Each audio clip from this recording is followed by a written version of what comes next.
ಮುಖ್ಯಮಂತ್ರಿ ಹುದ್ದೆಗೆ ಸಿದ್ದರಾಮಯ್ಯ ಅವರು ರಾಜೀನಾಮೆ ಕೊಡುವ ಸಾಧ್ಯತೆ ಇದೆಯಾ? ಎರಡನೇ ವಿಚಾರ,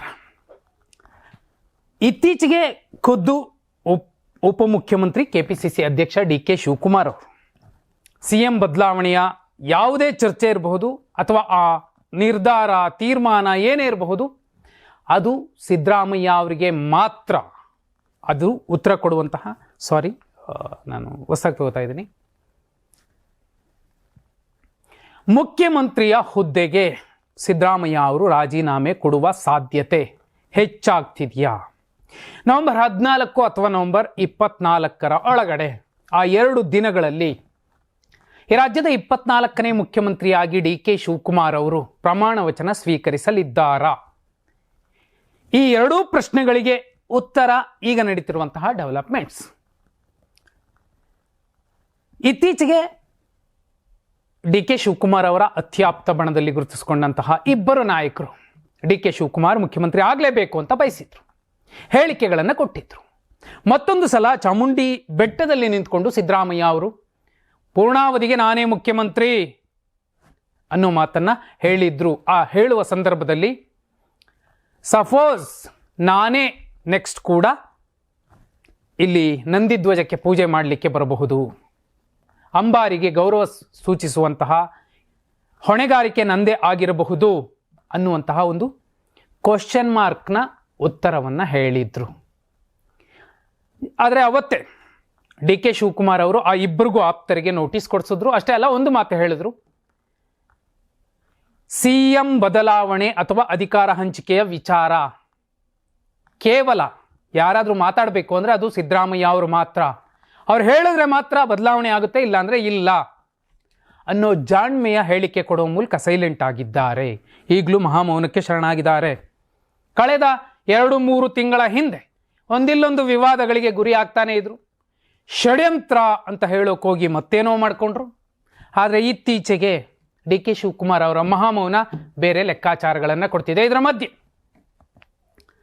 ಅಕ್ಟೋಬರ್ 13ನೇ ತಾರೀಕು ಔತಣಕೂಟವನ್ನು ಮುಖ್ಯಮಂತ್ರಿಗಳು ಕೊಡ್ತಿರುವಂಥದ್ದು. ಯಾಕೆ ಔತಣಕೂಟ ಅಂತ ಹೊಸದೊಂದು ವಿಶೇಷ ಕಾರ್ಯಕ್ರಮ ಮುಖ್ಯಮಂತ್ರಿಗಳೋ ಅಥವಾ ಒಂದು ಸರ್ಕಾರದಲ್ಲಿ ಯಾರಾದರೂ ಪ್ರಭಾವಿ ನಾಯಕರು ಕೊಡ್ತಿದ್ದಾರೆ ಅಂದರೆ ಅಲ್ಲಿ 2 ಲೆಕ್ಕಾಚಾರ ಇರುತ್ತೆ. ಒಂದು, ಎಲ್ಲರನ್ನ ಮತ್ತೆ ವಿಶ್ವಾಸಕ್ಕೆ ತಗೊಳ್ಳುವಂಥದ್ದು, ಅಥವಾ ಏನೋ ಸ್ಪೆಷಲ್ ಇರುತ್ತೆ, ಮಾಮೂಲಿಯಾಗಿ ನಡೆಯುತ್ತೆ. ಸ್ಪೆಷಲ್ ಏನಿದೆ, ಸಿದ್ದರಾಮಯ್ಯ ಅವರ ಮನೆ ಒಂದು ಗೃಹ ಪ್ರವೇಶ ಏನೋ ಆಗಬೇಕಿದೆ ಮೈಸೂರಲ್ಲಿ, ಅದಕ್ಕೂ ಇದಕ್ಕೂ ಸಂಬಂಧ ಇದೆಯಾ? ಇಲ್ಲ. ಪ್ಯೂರ್ ಪಾಲಿಟಿಕ್ಸ್ ಕಾರಣಕ್ಕೆ ಈಗ ಔತಣಕೂಟಕ್ಕೆ ಕರೆದಿರುವಂಥದ್ದು. ಇದರ ಜೊತೆಯಲ್ಲಿ ಗುರುವಾರ ಮುಖ್ಯಮಂತ್ರಿಗಳ ಅತ್ಯಾಪ್ತರು 3 ಸತೀಶ್ ಜಾರಕಿಹೊಳಿ, ಎಚ್ ಸಿ ಮಹದೇವಪ್ಪ ಮತ್ತು ಡಾಕ್ಟರ್ ಜಿ ಪರಮೇಶ್ವರ್ ಅವರು ಒಟ್ಟಿಗೆ ಒಂದು ರಹಸ್ಯ ಸಭೆಯನ್ನು ಮಾಡಿರುವಂಥದ್ದು. ಯಾಕಿರಬಹುದು? ಇದು ಕೂಡ ಬದಲಾವಣೆ ಏನೋ ಆಗ್ತಿದೆ ಅನ್ನೋ ಮುನ್ಸೂಚನೆ ಕೊಡ್ತಿರಬಹುದಾ?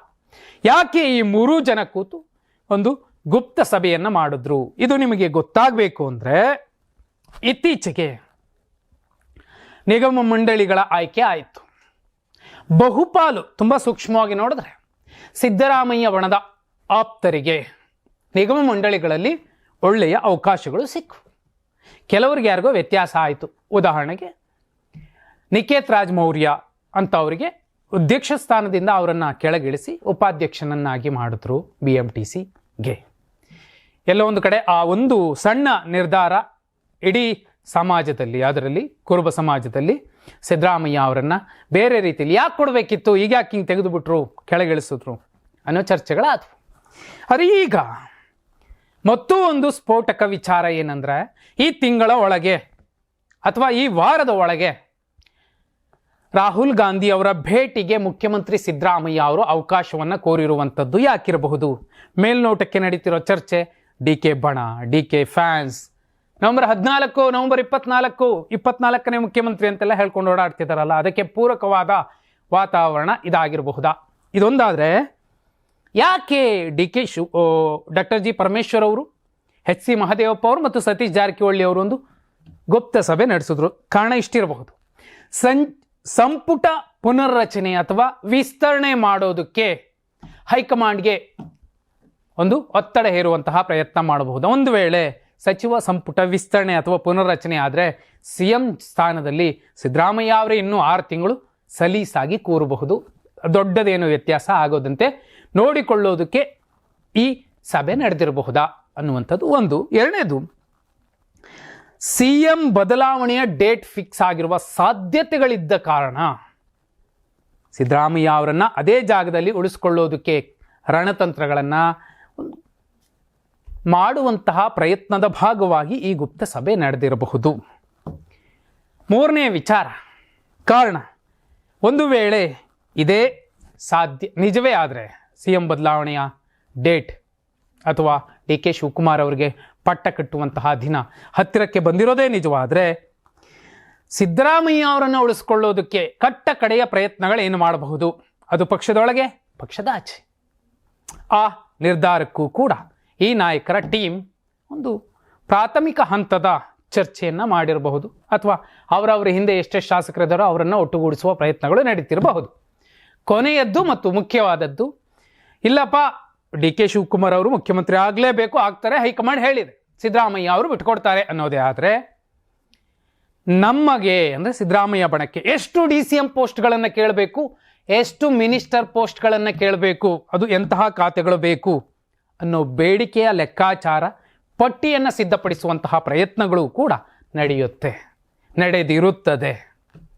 ಆದರೆ ಒಂದಂತೂ ಪಕ್ಕ, ಸಿದ್ದರಾಮಯ್ಯ ಅವರು ಪೂರ್ಣಾವಧಿಗೆ ಮುಖ್ಯಮಂತ್ರಿ ಆಗುವಂತಹ ಆ ಸ್ಥಾನದಲ್ಲಿ ಉಳಿಯುವಂತಹ ಸಾಧ್ಯತೆಗಳು ತೀರಾ ವಿರಳ. ಒಂದು ವೇಳೆ DK ಶಿವಕುಮಾರ್ ಅವರು ಬಂದು ಕೂತರೂ ಕೂಡ ಸರ್ಕಾರ ಎಷ್ಟು ತಿಂಗಳ ಕಾಲ ಉಳಿಯುತ್ತೆ ಅನ್ನೋದು ಕೂಡ ಸಾರ್ವಕಾಲಿಕ ಸತ್ಯ. 6 ತಿಂಗಳಿದ್ರೆ ಅದು ಹೆಚ್ಚು, 6 ತಿಂಗಳ ನಂತರ ಆ ಸರ್ಕಾರ ಇರೋದೇ ಇಲ್ಲ. ಏನಾಗಬಹುದು, ಯಾರಿಂದ ಏನಾಗಬಹುದು, ಈ ಹಿಂದಿನ ಚರಿತ್ರೆ ಎಲ್ಲಕ್ಕೂ ಕೂಡ ಉತ್ತರ ಕೊಡುತ್ತೆ. ಅರೆ ಒಂದಂತೂ ಪಕ್ಕ, ಸಿದ್ದರಾಮಯ್ಯ ಅವರನ್ನು CM ಸ್ಥಾನದಿಂದ ಇಳಿಸುವಂತಹ ಮುಹೂರ್ತ ಫಿಕ್ಸ್ ಆಗಿದೆ. ಹೈಕಮಾಂಡ್ ಅಣತಿಯ ಮೇರೆಗೆ ಬಿಹಾರ ವಿಧಾನಸಭಾ ಚುನಾವಣೆಯ ರಿಸಲ್ಟ್ಗೂ ಮುಂಚೆನೇ ಆಗುತ್ತೋ, ರಿಸಲ್ಟ್ ಬಂದ ಮೇಲೆ ಆಗುತ್ತೋ ಗೊತ್ತಿಲ್ಲ. ಆದರೆ ಅವರನ್ನು CM ಸ್ಥಾನದಿಂದ ಇಳಿಸುವಂತಹ ಎಲ್ಲ ಶತ ಪ್ರಯತ್ನಗಳು ಒಂದು ಹಂತಕ್ಕೆ ಫಲ ಕೊಟ್ಟಂತೆ ಕಾಣ್ತಿದೆ. ಒಂದು ವೇಳೆ CM ಸಿದ್ದರಾಮಯ್ಯ ಅವರನ್ನು ಆ ಸ್ಥಾನದಿಂದ ಕೆಳಗಿಳಿಸಿದ್ರೆ DK ಶಿವಕುಮಾರ್ ಅವರ ಸರ್ಕಾರ ಎಷ್ಟು ತಿಂಗಳು ಇರಬಹುದು? ಕಮೆಂಟ್ ಮಾಡಿ.